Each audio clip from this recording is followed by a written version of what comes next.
several times I've had a creator on stage, and they all tell the same story of like the first time my brand approached me, I had no idea what to charge, and I felt like I got screwed.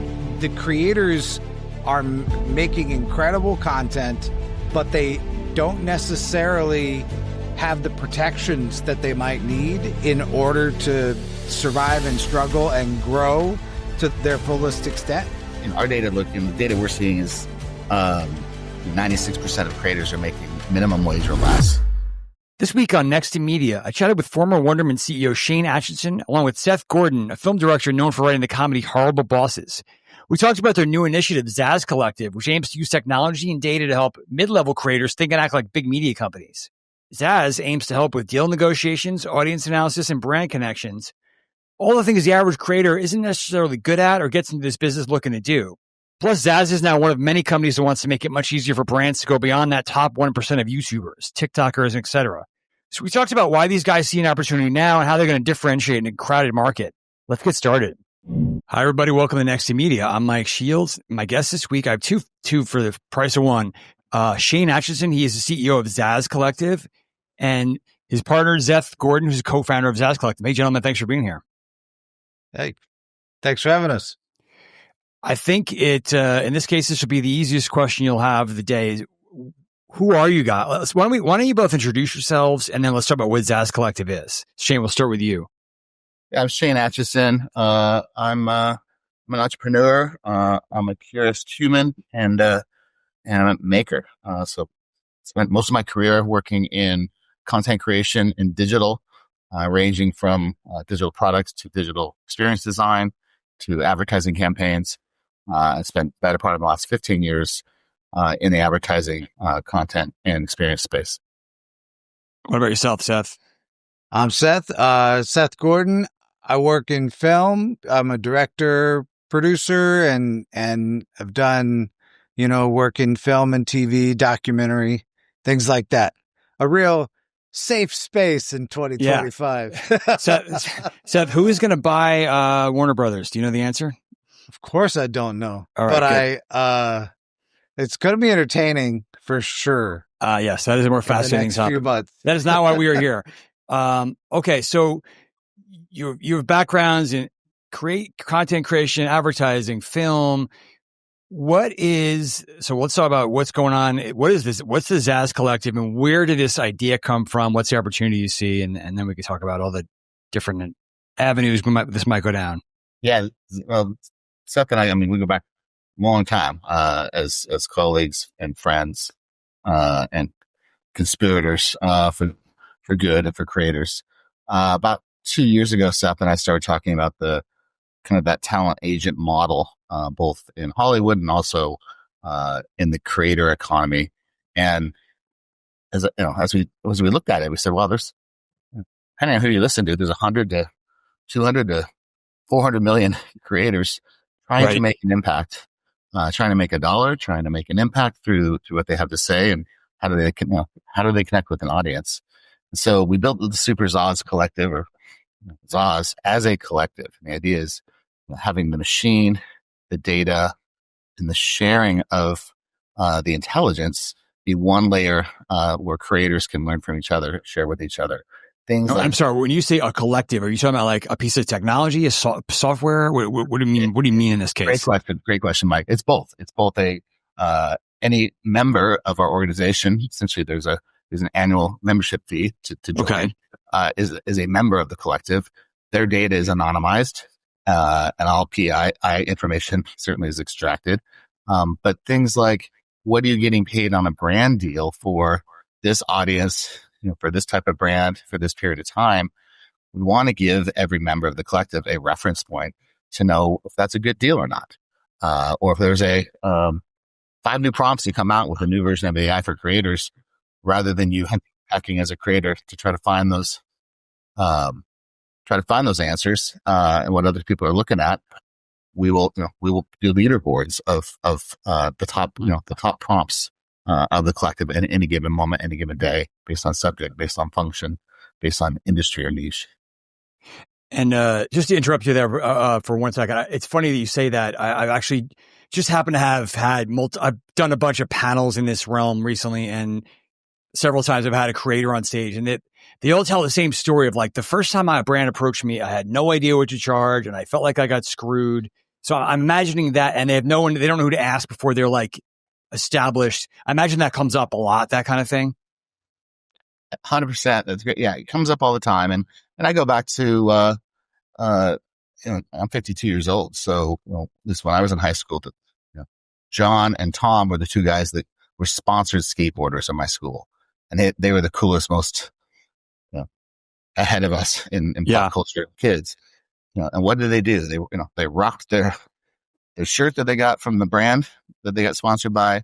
They had their deck and the trucks on their skateboard, and they had some stickers to throw around.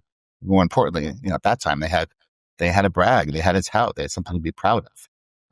And I think in today's era, it's wildly different, wildly evolved, right? There's lots of money and lots of influence, both in real life and live streaming, where creators, are the area that advertisers are turning to for the most authentic reach and connection to their audience. That's the reason, Seth and I joined up to help and make this happen. Yeah. And then to make sure that there's good knowledge for a fair deal. I've spent most of my career with advertisers, brand managers, and I've yet to meet somebody who said they want to, get one over on a creator and get a better deal. It's much more about how do you find the best match of content. So Seth, you come, how do you, I cut you guys off for a second. How do you come to the table, and what is your vision for maybe where this should go? Why there is such a need for this kind of thing? I feel like the new world for creators is a sort of crazy one.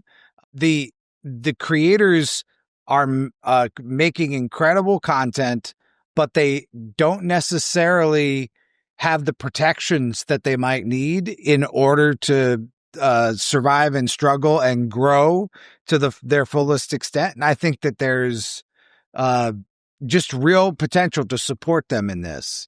That's, to me, one of the driving, impulses for engaging with this is it's kind of a wild west out there. And I think that there's nobody looking out for these creators. And I think that the notion of creating a collective to help them look out for each other is really promising. And who are we talking about? I'm assuming, the Mr. Beast, the Darmans, the Dude Perfects, they've got agents, they've got big business. They're probably fine, right? Are you talking about the next tier, the middle tier? Like what's the range look like? Yeah, Mike, we're talking about the micro creators that have 5,000 to 100,000 followers. And of those followers, those are legitimate humans. Those are not bots. Those are not active. Those are legitimate followers. And are these folks making a living doing this yet, or are they still sort of in the in-between zone? Yeah, it's a hustle, right? It's usually one of three hustles. Our data the data we're seeing is 96% of creators are making minimum wage or less. 4 or 5% of creators are making 6 figures US and above. So there's a lot of money flowing into the space, right? $500 million, right? Growing in the creator economy, and by 2030, 35% in growth year over year on media spend last year over this year. And the money's just not flowing to the kind of up and coming creators that are more niche and more specialized in their skill and more specialized in their audience. And they're not represented by a Hollywood talent agent or a creator talent agent, nor probably should they. I think it's more right. They self-serve and get the best knowledge, get the best context. For us, one of the first products we built was helping creators understand their audience across all social platforms in one spot, and then analyze the comments that people make on the content that they post, and that's relatively new for most creators. So that's being naive a little bit purposefully. That you would think, well, don't they all have dashboards on these platforms? Isn't that easy to do? But that's not that easy for the average mid-level creator to figure that out.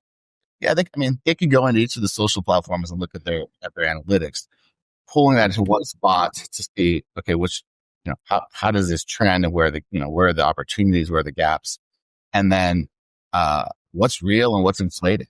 Right. We all know people follows, I follow somebody spontaneously, but not really be in their core audience. Maybe it says something funny to you that was topical on the point in time, but a year later, you're like, I haven't looked on that person, anything they had to say or read it a year. And we try to true that out. So what we look at quality analysis. And then the comments, comments is a whole nother story. If comments are negative about you as a person or your posts, that's not great for your mental health. And so quite a few people of our creator class will. What's worse is actually getting no comments, which I find that is the most depressing thing. But that's just me. Haunting, isn't it? Yes. No one cares. Yeah, even worse. But there's like a related issue that comes up where some of these creators get so many comments that they tune out. I can't even swallow all this. It's too much. It's too much to process. I post and I ghost. I can't possibly begin to handle the feedback, not to mention obviously the negativity that can come up in there. How many of them might be bots? How much is bogus stuff? How much is trash? So a real innovation of this company is filtering all of those comments and presenting you with the ones that matter. And ones why, that you should why might they to. matter? I'm being devil's advocate. Like you could say, isn't that just noise? The fans getting, but there's a reason they want to be strategic and use to have that knowledge, right?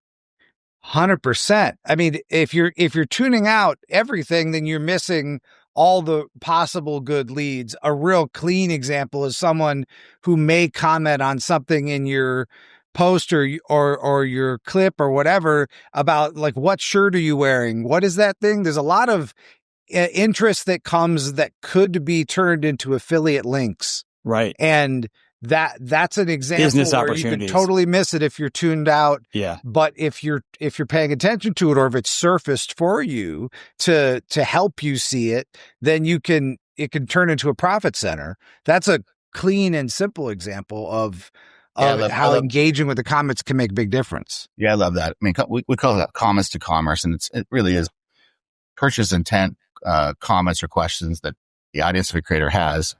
Answer them, and if you can give them, what they're looking for, and the creator could get a affiliate commission on it, and the end consumer gets the right quality, value, price, availability. Many of the variables of the Amazon algorithm itself, that's key. I also think the second order effect of people who are commenting and viewing a creator's post. Right? If somebody has half or double or equal comments that you do, and they comment, we're going to raise that up to the top in our Reply Lab product and say, hey, Mike just commented, Shane, respond to him, right? Mm-hmm. Joe comments every day, but only has 17 followers. Mike's got 10. Right. So just a very logical prioritization of your next best hour spent on impact is important. So you can improve engagement rate, improve earned media value, which are two of the primary KPIs for a creator to monetize and any business. This shirt is Old Navy, by the way. Thanks for asking, but I don't know if that's valuable. Yeah. So you're talking a lot about this product is for helping, this mid-range of creators professionalize, get smarter about data, take advantage of business opportunities. Is there another side to this? Do you want to, because we talk about this all the time on the show. It's getting better, but it's hard you hear brands and media agencies and social agencies, there's lots of options in terms of finding creators. It's not simple. The data's all over the place. Do you want to play a role in that side of things, connecting the two sides? Yeah, definitely. I mean, discovery, demand and supply, right? We're focused on helping the creators be the best they can be, represent themselves the best possible way so they can make the biggest impact, have the best career, make the most money, be most fulfilled. And so first things first, they need to understand and connect their audience, which we just talked about. Second is engage with that audience and grow that audience and retain that audience, good old-fashioned business principles. Third is growing that audience in all the ways and tying that into lookalikes of what a brand cares about. Yeah. We believe there's still this assumption of the creator has in their media kit number of followers across all platforms, engagement rate, maybe some core audience demographics. But where's the momentum? right? If we Do brands not think shooting deep enough for the? I mean, I'm I don't generalizing. think brands are getting enough information from the creators, because I don't think so. They look at followers or whatever, and that's that. Yeah. So momentum, right? If this creator has a tremendous amount of growth of followers and engagement in the last 6 months, that's a different type of creator profile than one that might have the same amount of followers but hasn't had growth at that rate in a year, right? And so that, so what we'll do is essentially push a dynamic media kit to the discovery platforms that the brands are looking at to find the creators, and then have those creators represented in the best possible way continually. So it's not just a one-time, here's my profile, and send it over like you would a resume before LinkedIn came about. There's so much power in understanding your audience, not just really in both senses. There's understanding it in terms of who's actually a part of it, which gives you as a creator power in the relationship and the conversation with the brand, if you really know who your audience is. And then there's the other kind of knowing your audience, which is understanding what they're looking for, which is about a process in the comments, that enables growth, that enables all sorts of things. It can be about getting more interaction from them. It can be about generating those affiliate opportunities. There's so many ways that understanding your audience can be marshaled and be made really powerful. It's something I wish, frankly, in like the traditional TV and film business, we had more access to, right? Historically, you're cut off from that kind of information, right? You might know your ratings for a show or a movie box office, but that's kind of or you get Nielsen compartmentalized information where they're the mediator, but we're creating a different opportunity here. This is like deep understanding of who the audience is. Yeah. And that's really relevant when your audience is a niche or specialized in some way. And that's true of creators. They're growing a fan base from the ground up. And there usually is something very specific about what is connecting those subgroups. That's enormously powerful information. And it's the equivalent of, like, in 1995, giving someone access to a camera and an editing system, right? That was sort of the big access issue back then. Now everyone's got a phone camera, right? Yeah. Just the case, but they don't. This gives them the real power in the situation.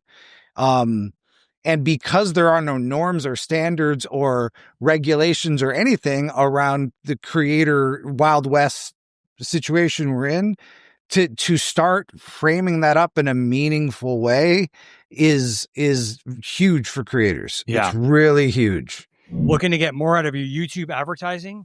With ViewPlanner, you can buy with total confidence and clarity.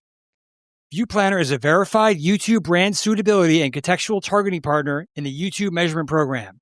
Recognized by Google as a trusted independent leader in driving and measuring performance on YouTube. Their advanced technology gives you a clear edge. Only with ViewPlanner.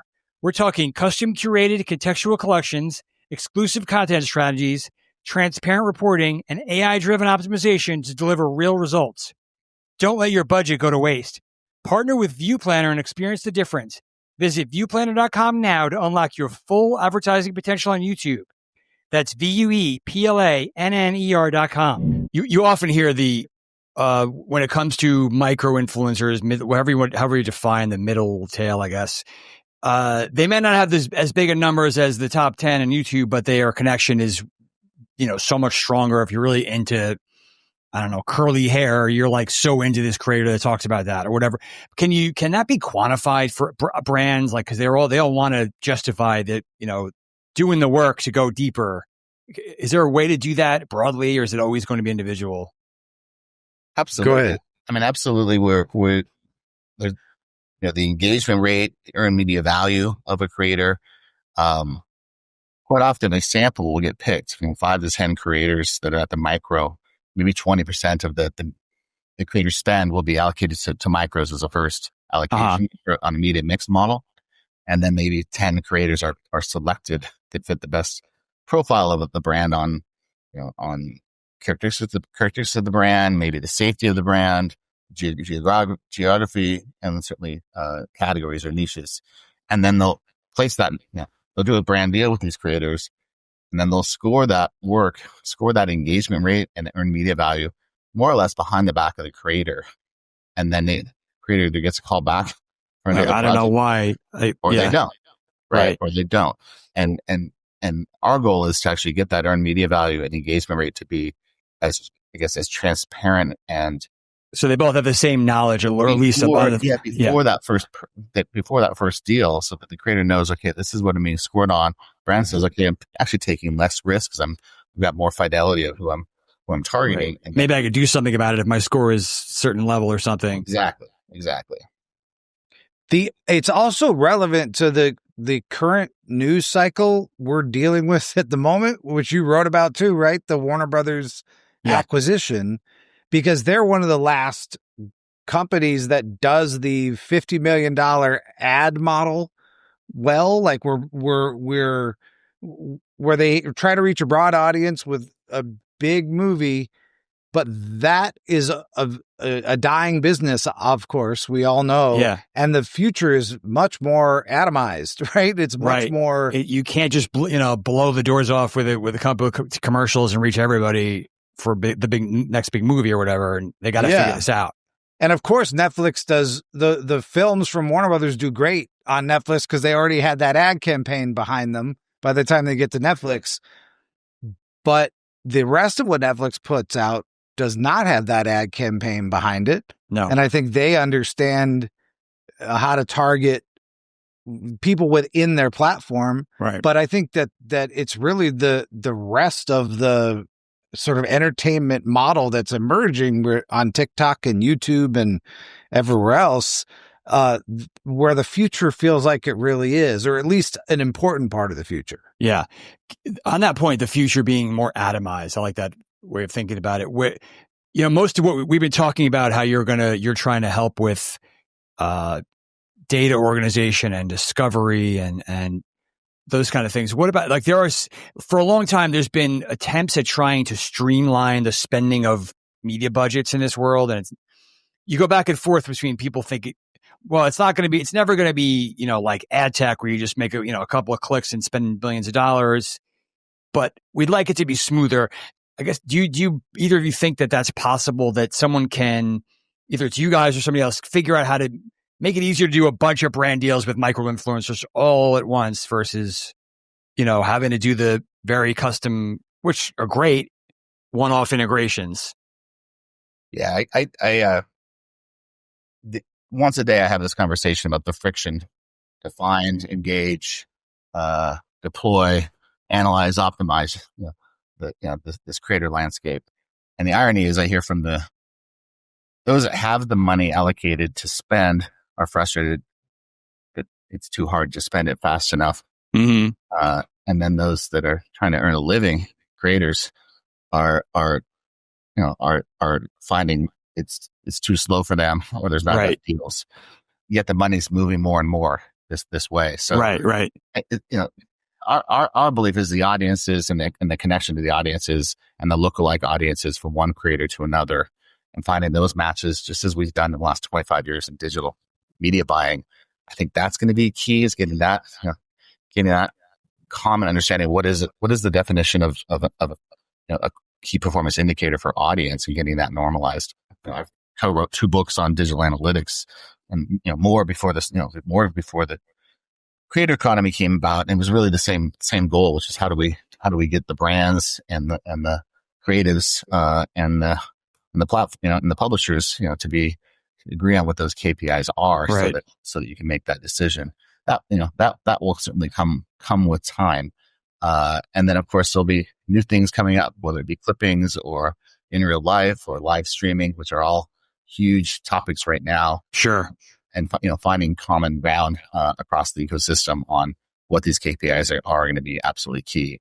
I think the waste right now and the lack of clarity of what is real and what is not, what is a bot, what is not a bot, what is a boy looking at a girl following them on social, not ever going to fit their the target audience of the creator themselves, let alone the brand wants to reach them. Those are all things that we're doing. And the more of the scale of our collective, it's almost like finding with virus protection, right? Find a virus from one machine and it goes to the company that you're paying for virus protection. Hopefully everybody gets that propagated machine that helps them out. We also have at the core of this whole engine, Mike, is essentially it's a workflow that is training data. It's a language model for each individual creator, so that when we ask a question of an AI agent. Good. I don't have to ask the AI question. You got us there. That's good. Yeah, the data on that is actually, it's looking at that personal creator's comments and all the analytics that are in the social platforms, all their previous prompts that they've done. And so it's an individualized language model specific to that creator and their data. In addition to that, all the cohorts of them in our collective is a hybrid language model as well. So you get the benefit of what are other people searching on, what are other people in the collective getting as results. And then third, we'll certainly look at the public web results. And so I'm sure we've all done this, right? You're excited about AI and you go into any of your AI du jour, and then you start to bottom out with, I'm not actually getting the answer that I want because it's not against me or my data. Yeah. And if my data is behind a username and password, certainly it won't. And so like lots of different industries, AI agents trained specifically on purpose built for your role and fed, with training data. Every day I love to go into our product and see what the top prompts are and see what the top ratings on prompts are as more and more people use the product. Fascinating. What's next? Besides doing this podcast and how it'll change your life in the next few weeks, how do you get out there in front of the ad community? What's your plan to kind of tell the world about this?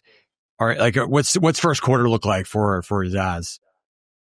Yeah, we've soft launched in beta the analytics engines and the comment analyzer. We're launching the language model and then the ability to pull all of your content from the various social platforms in one spot and run analytics and transcription on that, which will save a lot of time.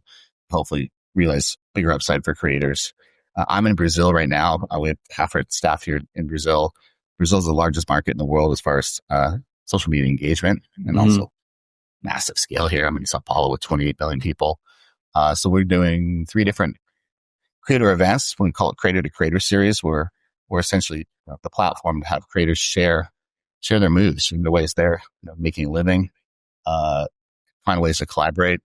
We did a couple events in the States last month, and you'll see a lot more of those coming. Those will be in real life and also streamed in social.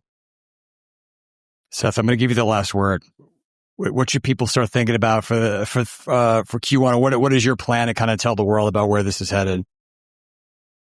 Really, to try to get the message out to creators that may not realize they're creators, that they can move comfortably towards that space. I think there's a lot of people that dabble in it, that have 1 or 2 posts that really kill, but haven't committed to that notion that they can put stories out themselves to try to sort of increase the size of the tent for people so that they feel comfortable moving into that space with both feet. Yeah. That's, I think, a really important and long process that we're going to push hard on in the near future.